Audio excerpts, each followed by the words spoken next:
pogi yung lalaki, ha? Mas pogi pa sa'yo. Habang maaga pa, itigil na natin to. O sabihin mo nga sa akin, how do I unlove you?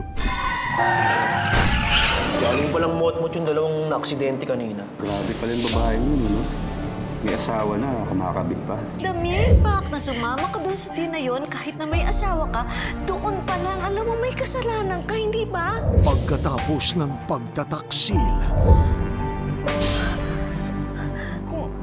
Tama na!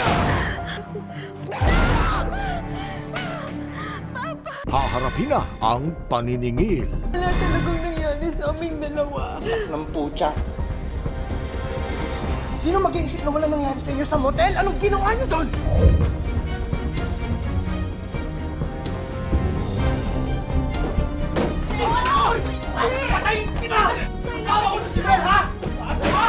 Hindi ko ibinigay ang sarili ko sa kanya. Maniwala ka naman sa akin, Eman.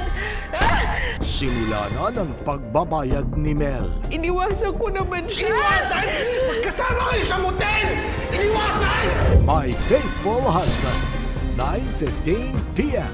sa GMA Telebaba. Tulungan mo naman ako dito. Hindi ko alam kung paano na ako magpapaliwanag. Nagpapanik na ako. Ayaw niyang maniwala sa akin eh. Sobra na tong babaeng to? Haliparot? Habol ang habol sa anak ko? Tumigil ka. Ayusin niyo ang problema niyo ng asawa mo. Tigilan mo ang anak ko.